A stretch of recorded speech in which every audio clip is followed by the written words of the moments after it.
Now, what I want to talk about today is the recent controversy that surrounded the opening of the Satanic Temple, which is based in Salem, Massachusetts. Now, most of the controversy arose from a statue that was unveiled. It was a statue of a demonic entity known as Baphomet.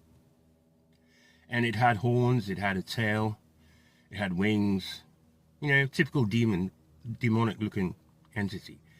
But what caused even more controversy was two other statues that were next to it, right?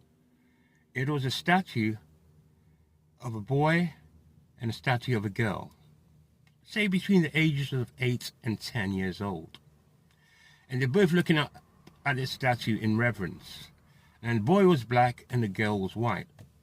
And I think most of the controversy arose from the fact that they had kids in the vicinity of what people would call evil, right? But in my opinion, the reason they did this was because, obviously, the Satanic Temple are looking to recruit from a new generation. And where better to start than to start with kids, because kids are highly impressionable, easily to manipulate, easy to corrupt. So if you got the kids, you pretty much got your next generation of believers, right? So the question is, why a black boy and a white girl? And I think the answer to this question is a bit more deeper, right?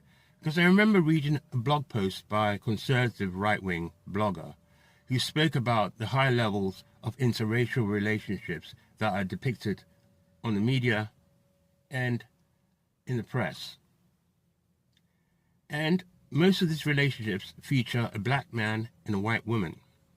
And the article went on to say that it's an exaggeration because there are not that many interracial relationships in society, not as much as the media would like us to believe. They even went on to suggest that it may be some sort of surreptitious anti-white conspiracy, because the media are accused of deviating from the social and political norms of what should be a Christian conservative society. Which brings me to the second point. Basically, the Satanic Temple is a deviation from the Christian foundations of America, because obviously Christianity and Satanism are antithetical to one another, right? And so because Satanism or the Satanic Temple is a deviation from one norm and interracial relationships are seen as a deviation from another norm, somehow in some people's minds that's a good match.